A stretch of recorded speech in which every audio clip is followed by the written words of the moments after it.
Assalamualaikum warahmatullahi wabarakatuh. Selamat sore dan salam sejahtera untuk kita semua.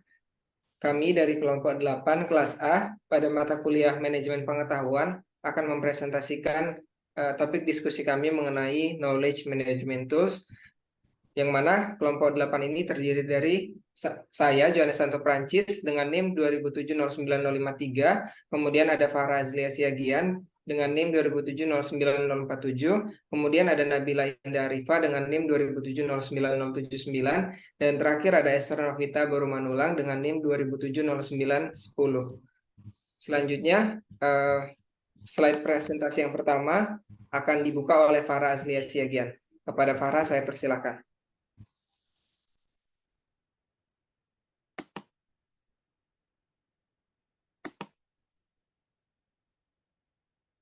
Baiklah, yang pertama itu ada Content Creation Tools.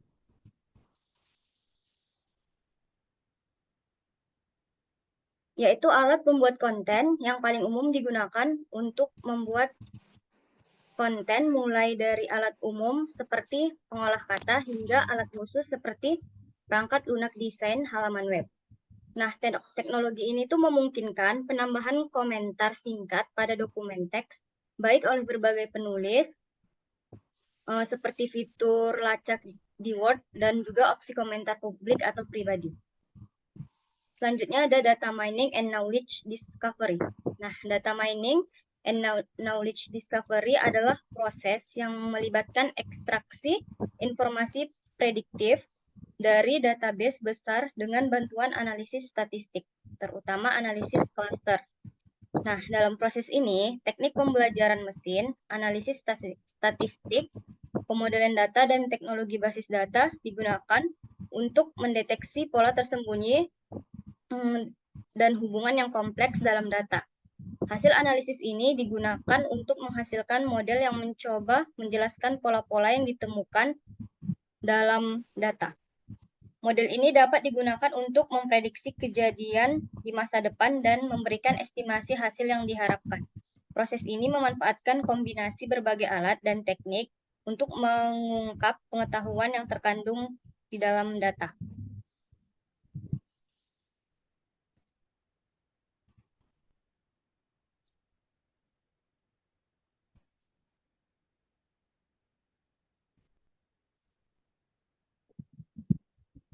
Baiklah, selanjutnya ada beberapa alat data mining yang digunakan saat ini, meliputi alat analisis statistik seperti SAS. Selanjutnya ada rangkaian data mining, misalnya Enterprise Miner. Juga ada alat konsultasi atau outsourcing yang disediakan oleh perusahaan seperti ADS, IBM, dan Epsilon. Dan juga ada perangkat lunak visualisasi data yang secara efektif menyajikan informasi dalam format yang mudah dimengerti dan memungkinkan manusia untuk mendeteksi pola seperti realitas virtual dan perangkat lunak simulasi yang memungkinkan navigasi data. Yang ketiga ada blog. Blog ini sangat populer. Ini adalah konten di internet yang mirip dengan buku harian terbuka. Nah, awalnya digunakan untuk renungan pribadi. Blog telah berkembang menjadi alat yang menyediakan informasi mendalam di web. Blogging ini tidak hanya populer di kalangan individu, tetapi juga digunakan untuk bisnis, politisi, pembuat kebijakan, bahkan perpustakaan. Perpustakaan sebagai alat komunikasi dengan pelanggan dan konstituen mereka. Beberapa pustakawan juga mempublikasikan blog yang memberikan informasi tentang perangkat lunak sosial dan kegunaannya. Mesin pencari awalnya mengindeks blog seperti halaman web biasa. Namun, blog memiliki peringkat tinggi jika sering diperbaharui, memiliki tautan tinggi dan dianggap berharga. Namun, ini bisa mengganggu hasil pencarian online, terutama ketika mencari topik kontroversial. Pencarian blog dapat dibagi menjadi dua kategori, yaitu mencari informasi dalam blog atau mencari alamat feed blog untuk berlangganan. Mesin pencari blog adalah tempat mesin pencari umumnya berada sebelum Google mendominasi pasar global. Ada banyak produk kecil yang bersaing dalam mesin pencari blog, tetapi belum ada yang mendominasi pasar sepenuhnya. Yang keempat ada Mashup. Mashup adalah aplikasi web inovatif yang memungkinkan penggabungan konten dari 2 atau lebih sumber yang berbeda ke dalam satu aplikasi terintegrasi secara mulus. Istilah ini merujuk pada praktik mencampur dari 2 track berbeda. Salah satu contoh awalnya adalah menggabungkan daftar real estate dengan peta lokasi dari Google Maps. Mashup biasanya menggunakan konten yang tersedia untuk umum seperti RSS feeds dan mengintegrasikannya menggunakan editor Mashup dan bahasa pemrograman khusus. Mashup memfasilitasi penggabungan berbagai jenis media seperti teks, gambar, video, peta, dan berita, dan lain juga sebagainya. Selanjutnya saya kembalikan kepada moderator. Baik, untuk slide selanjutnya, pada poin kelima, manajemen konten akan saya jelaskan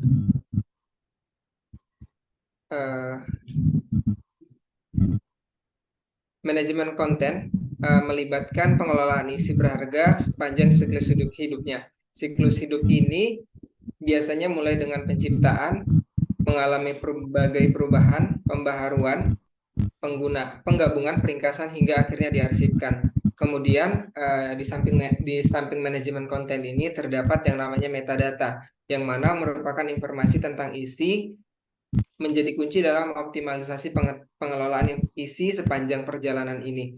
Metadata ini mencakup aspek seperti sumber ataupun penulis, kata kunci untuk deskripsi konten tersebut, tanggal pembuatan konten, tanggal perubahan konten, kualitas, tujuan terbaik, anotasi oleh pengguna sebelumnya, hingga mencakup pada tanggal kadaluarsa.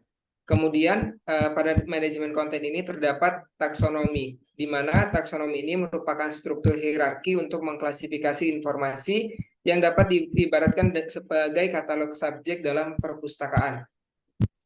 Fungsinya tidak hanya membantu mengatasi perbedaan penggunaan bahasa di berbagai bagian organisasi, tetapi juga perbedaan dalam penggunaan bahasa secara umum, meskipun awalnya memerlukan usaha manual yang intensif. Peningkatan masalah kelebihan informasi telah mendorong perhatian lebih lanjut.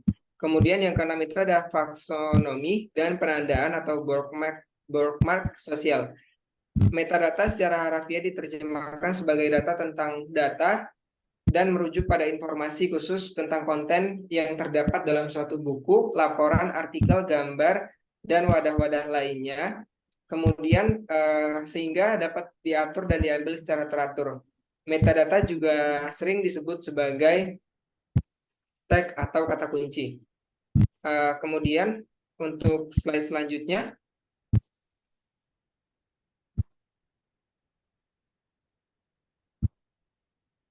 kemudian metadata ini cenderung menjadi sesuatu yang sangat formal dan seringkali dibuat dan diperbarui oleh personal yang memiliki dedikasi khusus seperti pembuat katalog dan para profesional ilmu perpustakaan dan informasi. Meskipun standarnya sangat tinggi, proses ini memerlukan waktu cukup lama untuk menghasilkannya.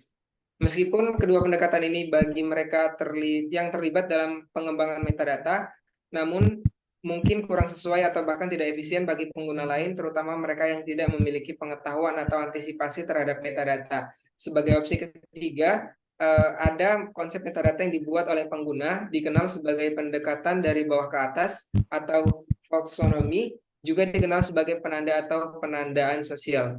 Keuntungan dari opsi ketiga ini adalah bahwa metadata dibuat oleh kolektivitas pengguna sehingga lebih mudah dipahami oleh semua pengguna, bukan hanya pembuatnya saja. Kemudian ada bookmark sosial yang mana merupakan metode yang digunakan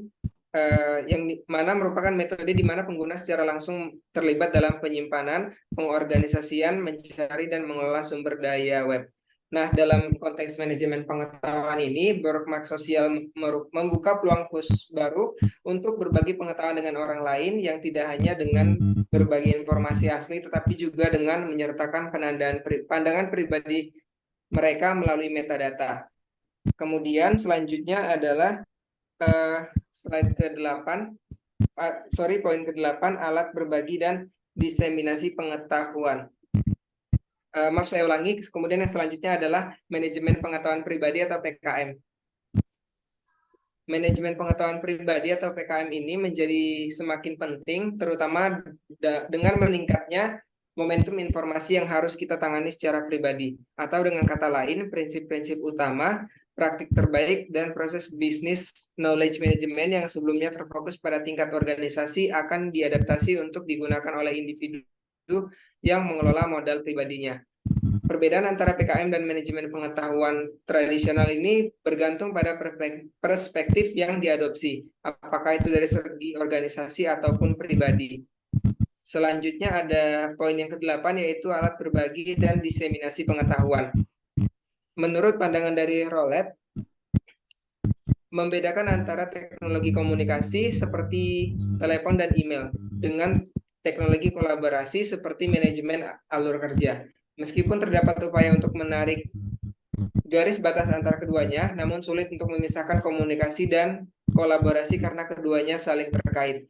Oleh karena itu, kedua jenis alat tersebut seringkali dikelompokkan dalam kategori groupware atau alat kolaborasi. Meskipun semua anggota organisasi dapat memanfaatkan komunikasi dan kolaborasi, termasuk tim proyek dan unit kerja, komunikasi praktik cenderung menjadi sangat efektif dalam memanfaatkan banyak atau bahkan semua teknologi komunikasi dan kolaborasi yang dijelaskan dalam konteks ini. Kemudian yang ke-9 itu ada groupware atau alat kolaborasi, di mana groupware ini merupakan kelas perangkat lunak yang membantu sekelompok kolega atau kelompok kerja yang terhubung ke jaringan komunikasi seperti local area network atau LAN dalam mengorganisir aktivitas mereka, yang mana umumnya groupware ini mendukung operasi-operasi seperti menjadwalkan dan mengalokasikan sumber daya, surel, perlindungan kata sandi untuk dokumen, hingga distribusi berkas. Kemudian slide selanjutnya.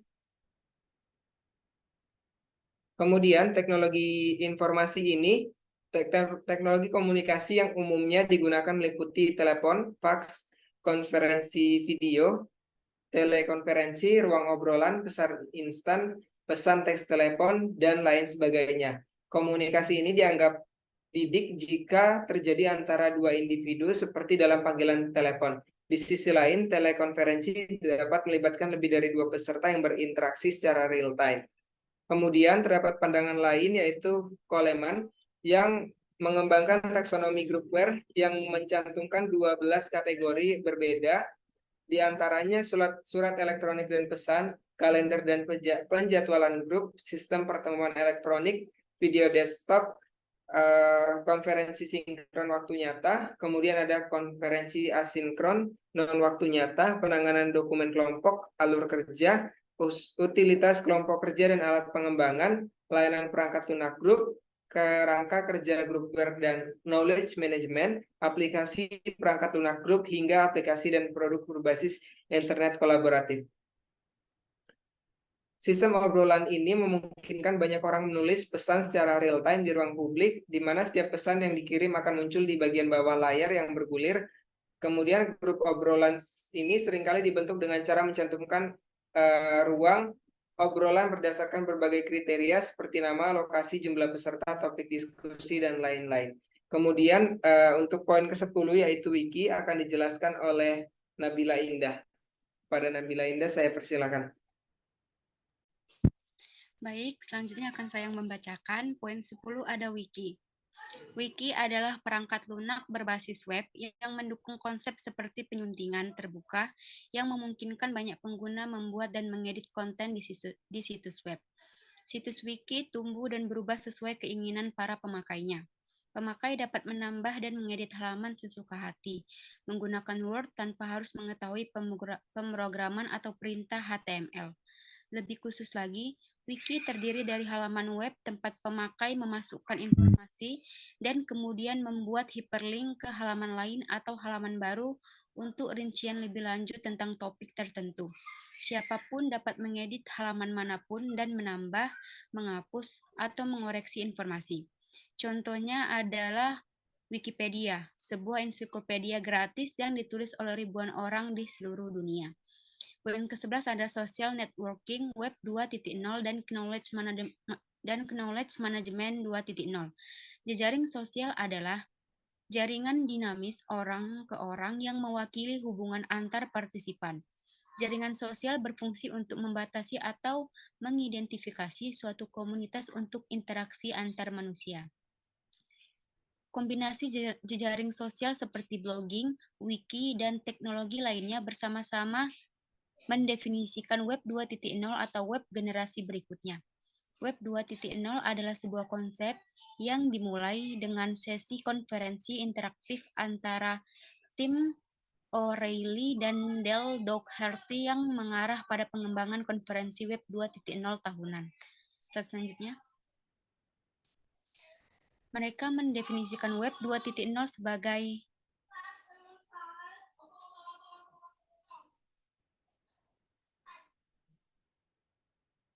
slide sebelumnya.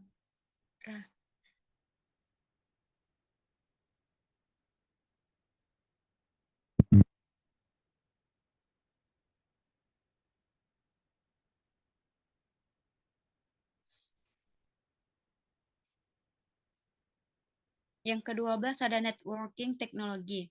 Teknologi jaringan terdiri dari intranet atau jaringan intra-organisasi, extranet atau jaringan antar organisasi, repositori pengetahuan, portal pengetahuan, dan area kerja berbasis web bersama.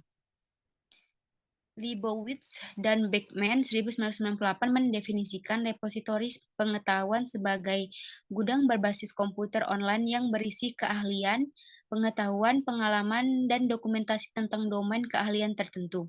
Dalam menciptakan sebuah repositori pengetahuan, pengetahuan dikumpulkan, dirangkum, dan diintegrasikan di seluruh sumber. Davenport dan Prusak 1998 membagi 3 jenis repositori pengetahuan. Yang pertama ada repositori pengetahuan eksternal. Kedua, repositori pengetahuan internal terstruktur. Ketiga, repositori pengetahuan internal informal. Repositori berisi elemen di bawah ini. Yang pertama ada pengetahuan deklaratif, misalnya konsep, kategori, definisi, asumsi, pengetahuan tentang apa. Kedua, pengetahuan prosedural. Ketiga, pengetahuan kausal. Dan keempat, ada konteks. Slide selanjutnya.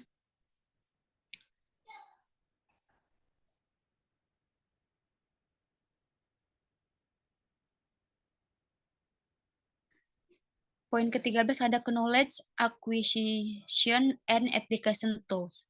Sejumlah teknologi memainkan peran penting dalam seberapa sukses pekerja pengetahuan dalam memperoleh dan menerapkan konten pengetahuan yang tersedia untuk mereka oleh organisasi.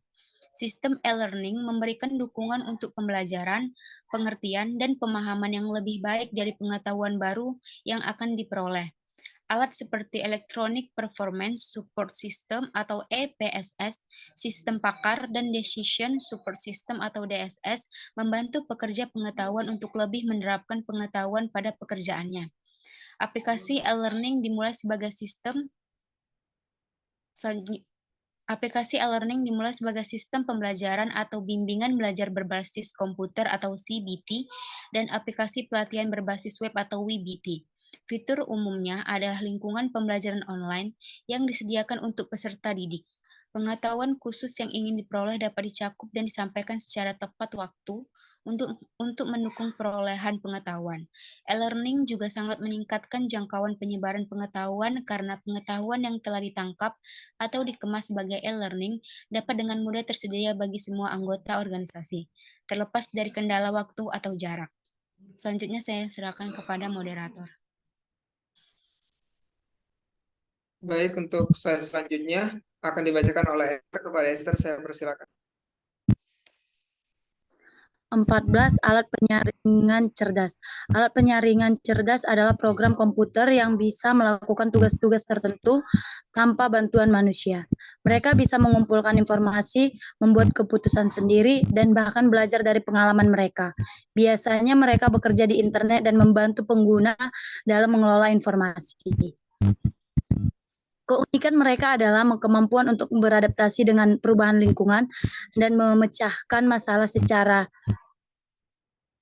cerdas. Peneliti studi informasi telah mempelajari cara orang mencari informasi selama lebih dari 50 tahun, dan peneliti ini dapat menjadi dasar yang baik untuk memahami bagaimana internet dan agen cerdas memediasi proses ini. Ada beberapa peneliti seperti yang dilakukan oleh Coulthard, Rasmussen, Fager-Stearns, dan lainnya telah membantu memahami perilaku pencarian informasi. Mereka menemukan bahwa teori dari studi informasi sangat relevan untuk memahami perilaku pencarian informasi berbasis internet. Selanjutnya. 15. Teknologi adiktif. Pendekatan adiktif merupakan upaya menjabati dua model utama knowledge management atau yang bisa disebut OBKM dan CBKM menjadi sebuah praktik knowledge management yang lebih luas. Pada dasarnya pendekatan adaptif ini mencoba mengkomunikasikan kedua model KM sesuai dengan kebutuhan individu maupun organisasi. Pendekatan adaptif dalam KM ini merupakan praktik yang dapat digunakan oleh dua pihak, yaitu pendekatan adaptif dapat diterapkan untuk praktik belajar dan berbagi yang dilakukan individu ketika belajar maupun berbagi atau sharing pengetahuan, namun juga menggunakan CBKM untuk berinteraksi dengan komunitas belajar. 16. Implikasi strategi teknik knowledge management. Pengetahuan dalam organisasi merupakan kompetensi inti yang menunjukkan nilai kompetentif organisasinya. Pengetahuan organisasi bisa diciptakan dengan melakukan transformasi pengetahuan tesis ke dalam pengetahuan eksplisit baik individu ataupun komunitas, sehingga pengetahuan tersebut dapat dibagi atau di-sharing sehingga dapat melekat dalam rutinitas organisasi. Menurut Evan dan Easterby Smith pada tahun 2001, Nonaka pada tahun 1991 menggambarkan evolusi pengetahuan dalam seci model sebagai berikut. Yang pertama, socialization, adanya interaksi tidak resmi antara individu dengan individu lainnya dalam berbagai ide dan keahlian. Yang kedua, externalization adalah evolusi dan dari tesis menjadi eksplisit, yaitu proses kodifikasi. Yang ketiga adalah communication adalah perubahan pengetahuan eksplisit. Baiklah, untuk selanjutnya pembahasan yang ke-17 atau yang terakhir, implikasi praktis alat dan teknik knowledge management akan dilanjutkan oleh Esther Novita. Kepada Esther saya persilahkan. 17. Implikasi praktis alat dan teknik knowledge management atau yang disebut KM. KM diimplementasikan untuk mendukung keberhasilan strategi perusahaan, sehingga sukses implementasi KM dapat dilihat dari sejauh mana kontribusi KM dalam mendukung pencapaian target-target perusahaan, baik jangka pendek maupun jangka panjang. Pertanyaan yang sering muncul adalah apakah knowledge yang menentukan strategi bisnis perusahaan atau strategis bisnis yang mempengaruhi penentuan knowledge. Strategi bisnis membentuk dan mempengaruhi penentuan KM.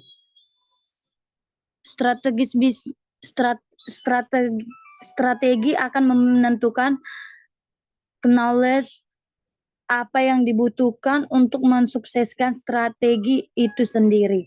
Tetapi ketika munculnya knowledge yang baru, maka knowledge baru tersebut dapat juga mengubah atau paling tidak mempertanyakan apakah strategis yang telah diambil masih relevan atau tidak.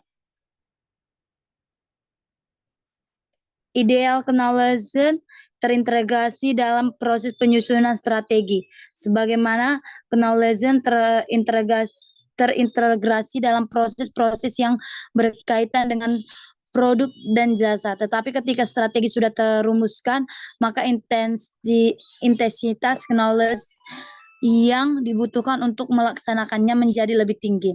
Hal itu terjadinya sebagai konsekuensi dari harusnya tersedianya knowledge operasional yang dibutuhkan untuk mengeksekusi proses-proses detail dari implementasi strategi itu sendiri. Saya kembalikan kepada moderator. Baik, terima kasih. Demikianlah pemaparan materi oleh kelompok 8 tentang Knowledge Management Tools, yang mana dari pemaparan materi yang telah disampaikan dapat diketahui bahwa Knowledge Management Tools memiliki peranan yang penting dalam mendukung manajemen pengetahuan itu sendiri. Demikian presentasi kami. Kami mengucapkan terima kasih kepada Ibu Hima Dewiana STM Hum selaku dosen pengampu mata kuliah manajemen pengetahuan. Sekian dari kami, terima kasih.